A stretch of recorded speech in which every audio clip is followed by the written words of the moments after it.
Bonjour, j'espère que vous allez bien. Je vous propose une petite vidéo euh, sur le thème de la co-création et notamment de la co-création entre femmes, de la co-création féminine. Pourquoi s'il y a quelque chose qui a vraiment été mis en évidence dans ma vie, c'est la concurrence entre les femmes, de par mon histoire, mais déjà depuis enfant. La société, le système familial, tout ce qui a été mis en place autour de mon éducation. L'éducation, c'est pas seulement via la famille, l'éducation, c'est aussi et surtout via le système. Donc oui, il y a notre famille, mais il y a aussi tout le système autour. On fait que je me suis toujours sentie en concurrence avec les autres femmes, que je ne prenais pas conscience de la beauté de la personne que j'étais. Je ne dis pas ça pour me jeter des fleurs, on a tous cette beauté en nous, mais vraiment où je me suis dénigrée très très longtemps, jusqu'à il y a peu de temps finalement, parce que je me suis toujours comparée et je me suis toujours sentie inférieure aux autres femmes. Et c'est vraiment drôle parce que la vie a fait que matériellement, comme je ressentais ça, comme je me sentais inférieure, comme je me sentais moins bien, comme je me sentais vraiment en concurrence, eh bien j'ai matérialisé cette concurrence entre femmes de manière tout à fait inconsciente, on est bien d'accord, hein. Ce ne sont pas des choses que j'avais réfléchies. Et dans l'histoire, dans mon histoire de femme, à chaque fois que j'ai eu un compagnon, je pense à chaque fois, j'ai été trompée, j'ai été mise en concurrence avec d'autres femmes. Voilà, les hommes de ma vie en général sont partis avec d'autres femmes qui étaient mieux, qui étaient plus jolies, plus drôles, plus intelligentes, enfin tout un tas de choses. Voilà, ça c'était ma perception des choses, hein. Ce ne sont pas des choses qu'on m'a dites, c'est ma perception des choses à ce moment-là. Et c'est vraiment comique parce que la vie a fait qu'à un moment donné, par une suite de synchronicité, je me suis retrouvée à être en colocation avec une femme. Donc suite à ma séparation, j'ai vécu une année en appartement toute seule avec mon petit garçon, mais la vie en appartement ne me convenait absolument pas. J'avais besoin d'espace vert, j'avais besoin de campagne, j'avais besoin de changer. Il y avait vraiment une énergie dans l'appartement qui me convenait, mais pas du tout.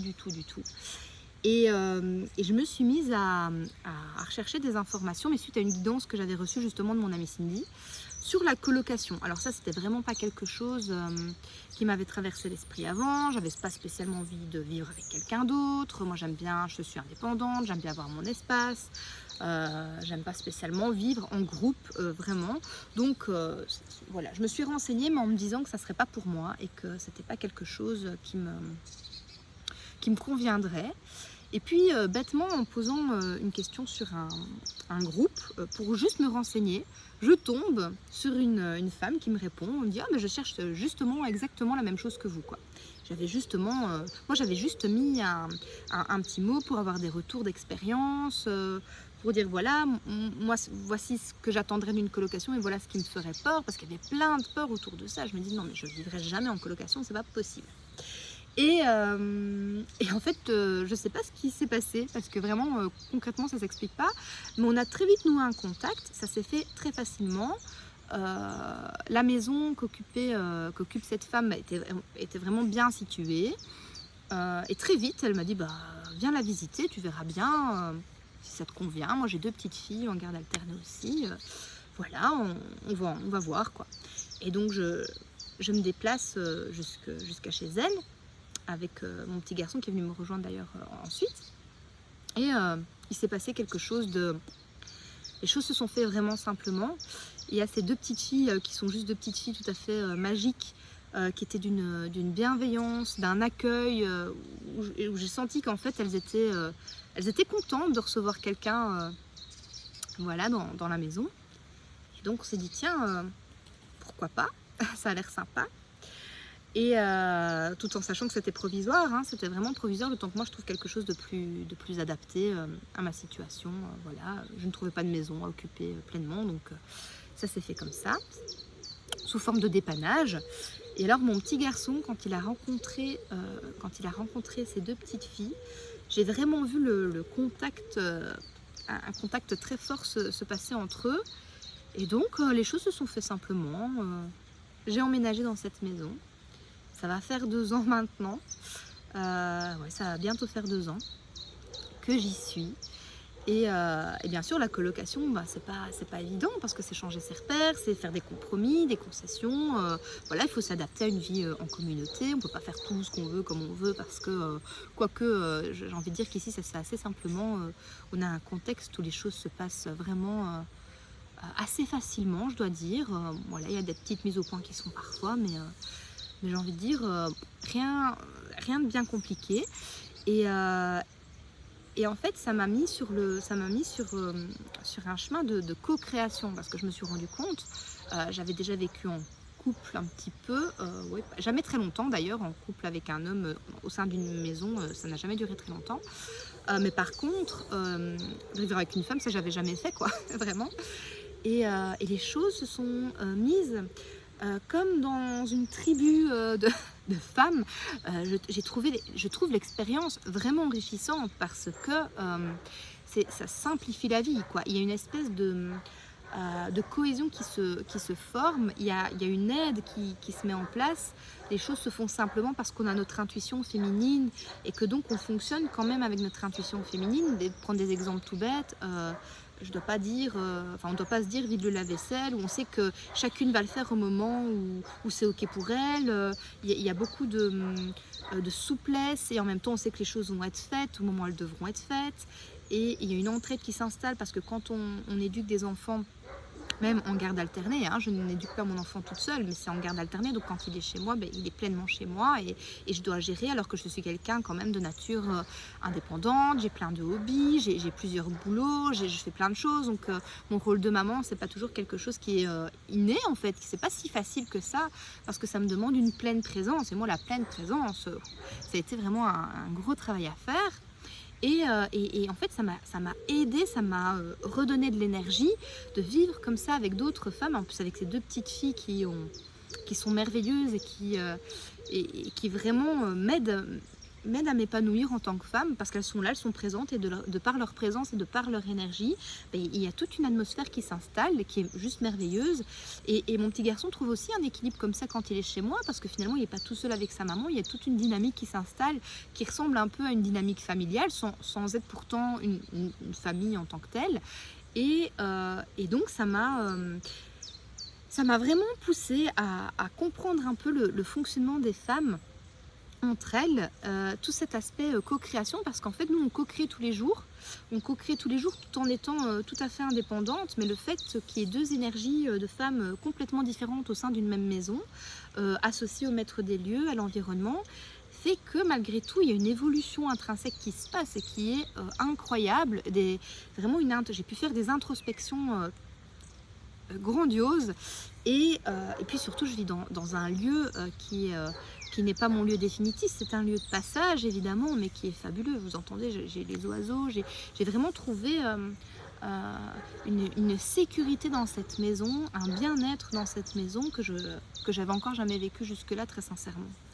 Et donc, ouais, je me suis dit, ok, en fait, les femmes, on n'est pas en rivalité, en fait, on peut vraiment co-créer. Et c'est génial parce que je me suis rendu compte que dans mon boulot, j'adorais co-créer avec les femmes notamment. Et ça, c'était tout nouveau parce que j'avais pas vraiment fait ces expériences-là. Et je me suis retrouvée à participer à des cercles de femmes et puis à initier des cercles de femmes, à faire des week-ends initiatiques. Et je me suis dit, waouh, en fait, mais quelle puissance! C'est la société patriarcale, entendons-nous bien quand même, qui a mis ces femmes en concurrence, m'a toujours mis la femme en concurrence. À chaque fois qu'un homme m'a trompée finalement, quand j'ai pu analyser par la suite et quand j'ai pu par un détour ou l'autre faire un peu la connaissance détournée des autres femmes qui avaient fait partie de la vie de mes compagnons, je me suis rendu compte qu'en fait ces femmes-là sont super chouettes, elles auraient pu devenir mes amies vraiment s'il n'y avait pas eu cet impact du masculin. Et je suis pas féministe et je ne dis pas que je suis pas contre le masculin, pas du tout ça. Quand je dis le masculin, c'est un peu le masculin qui n'a plus lieu d'être, quoi. Les anciens schémas, tout ce qui est archaïque et qui n'a plus sa place dans cette société collective. Ça ne veut pas dire le masculin en tant que tel, Il y a le masculin aussi évolué Donc c'est pas du tout contre les hommes que je dis ça, mais vraiment contre le système en fait qui y est rattaché. Et je me dis, mais en fait, ce sont toutes des femmes intéressantes, intelligentes, qui sont belles, qui sont drôles, et en fait qui auraient pu vraiment devenir mes amies, mais on nous a mises en concurrence un peu malgré nous, quelque part. Et ça, j'ai vraiment eu besoin d'aller travailler ça via des processus. De mon ego a vraiment été mis en lumière, parce que je me suis dit, ok, en fait, clairement, j'ai compris que je n'étais pas tout. Ça, j'avais un super psy qui m'avait dit ça une fois, et il m'avait mise en rage. Il m'avait dit, mais tu sais que tu n'es pas tout. J'ai comment ça, je ne suis pas tout? Bien sûr que si, je suis tout.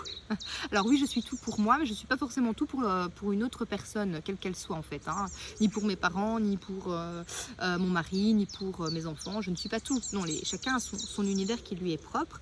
Et donc, j'avais vraiment envie de partager ça avec vous, parce qu'on met encore souvent les femmes en concurrence, même dans le domaine des énergies. Faut pas croire que tout le monde est toujours indemne de prise de pouvoir de l'ego. Et donc, parfois, on est confronté à de la jalousie, on est confronté à plein de choses. Moi-même, je peux ressentir parfois de la jalousie, mais en fait, l'idée, c'est vraiment de transmuter ça et de se dire, on n'est plus dans de la jalousie par une prise de pouvoir, mais de se dire plutôt d'être jalouse, d'être inspirée par les autres. Ça, c'est vraiment quelque chose que j'ai pu processer ici, c'est d'être inspirée. Et donc, j'ai vraiment, je me sens honorée, parce que dans toutes les femmes que je côtoie, ce sont toutes des femmes qui m'inspirent. Et donc, que ce soit dans les cercles de femmes, que ce soit dans mon boulot de prof, que ce soit dans les différentes facettes de ma vie, que ce soit à la maison, finalement aussi par la colocation, je suis vraiment entourée de femmes qui m'inspirent. Et donc, le fait de me libérer de ça, d'être inspirée, ça me tire vraiment vers le haut, ça me permet d'évoluer, ça me permet vraiment de grandir à l'intérieur, de guérir tout un tas de blessures qui étaient là, qui étaient bien profondes, bien enracinées, et de déployer ça. Et je voulais juste faire ce petit message pour mettre en évidence la société de co-création, je ne sais pas si ça se dit, mais de collectivité. On va passer ici d'une société qui était pyramidale à une société tout à fait qui va fonctionner sur l'intelligence collective en fait, et c'est vraiment ça que j'ai l'occasion de processer tous les jours, et j'adore ça. C'est pour ça que de tous les événements que je fais en général, je les co-crée. Je les co-crée parce qu'on a chacune en tant que femme nos dons naturels, et on peut chacune les mettre au service des uns et des autres, et que quand on met tout ça en commun, quand on parvient à tirer le meilleur des autres, en fait, quand je dis tirer le meilleur des autres, c'est de pouvoir révéler le meilleur de l'autre, finalement, par notre présence, par notre effet miroir. On tire le meilleur de nous aussi, et on évolue ensemble, et la puissance est vraiment décuplée. Et donc, juste gratitude, parce que j'ai une chance inouïe de connaître autant de femmes merveilleuses dans mon entourage, dans différents domaines, plusieurs dans le domaine énergétique, plusieurs qui font un travail qui n'est pas le même que celui que je fais, puisqu'on a toutes nos spécificités, mais qui est quand même dans la même sphère. Et donc, non, on n'est pas concurrentes les unes des autres, pas du tout, on est juste complémentaires. Quand on met nos forces ensemble, on est encore plus puissantes. Et c'est pas puissante contre quelque chose, c'est puissante pour élever tout le système. Et donc juste gratitude, merci, merci, merci à toutes ces femmes puissantes qui font partie de ma vie, qui co-créent. Merci aussi à celles qui m'ont fait me sentir inférieure à un moment donné, malgré elles, c'était pas une volonté de leur part, mais par les situations. Merci à tout l'apprentissage du système patriarcal qui m'a permis de lever des verrous, parce que le fait de se retrouver dans certaines situations, ça permet finalement de les guérir, de les libérer, de les mettre en lumière. Et donc c'est pas juste nous qu'on guérit à travers notre propre guérison, à travers les faits, c'est toute notre lignée aussi, toutes celles qui ont porté des fardeaux qui étaient très lourds, qui ont vécu dans d'autres contextes, qui ont vécu dans d'autres oui, vraiment dans d'autres contextes, dans des systèmes anciens, qui ont porté beaucoup de fardeaux de par leur existence. Je pense à nos mamans, je pense à nos grands-mères, je pense à nos arrière-grands-mères qui n'avaient pas cette liberté qu'on a nous aujourd'hui de pouvoir nous exprimer et de vivre aussi librement qu'on le fait. Et moi, je leur dis merci parce que je sais que tout ce que je porte actuellement, tous les dons que j'ai, ils ne me viennent pas de nulle part, ils viennent de ma lignée. Ils viennent de ma lignée et c'est à moi aujourd'hui d'honorer ça, d'honorer cette liberté du féminin, d'honorer que je peux être une femme célibataire et accomplie, que j'ai pas besoin d'un mari pour m'entretenir, que le jour où je serai en couple avec quelqu'un, ce sera vraiment par amour, mais par liberté aussi, qu'il n'y a rien de figé, qu'il n'y a pas de promesse à se faire sur du long terme, si ce n'est de se respecter et de se respecter dans l'amour, mais qu'on n'a pas à prendre de pouvoir sur quelqu'un. Il n'y a pas de... Oui, on n'a pas à prendre le pouvoir sur quelqu'un. Pour pouvoir en discuter avec des hommes aussi, hein, qui me disent « mais moi quand je suis amoureux, je prends, voilà, la femme c'est ma chose, quoi, c'est mon bébé, je l'aime et personne n'y touche ». Ben ça c'est pas de l'amour en fait, c'est une prise de pouvoir, c'est juste qu'on leur a pas appris à faire autrement. Ce sont des hommes qui eux-mêmes ont vécu des traumas en fait et qui réagissent comme ça par trauma. On parle énormément des pervers narcissiques. Souvent on attribue ça aux hommes, il y a des femmes aussi hein, dans le système. En fait le pervers narcissique c'est juste une personne blessée, c'est quelqu'un qui dans son éducation a été blessé, c'est quelqu'un qui n'a pas trouvé les clés pour transmuter ses blessures et qui en a fait un système comme on appelle le fameux système triangulaire avec le bourreau, la victime et le sauveur et des personnes qui fonctionnent comme ça dans ce schéma de victimisation. Mais ça c'est juste à partir du moment où on y met de la lumière, tout ça ça peut se transmuter et d'une bien belle façon.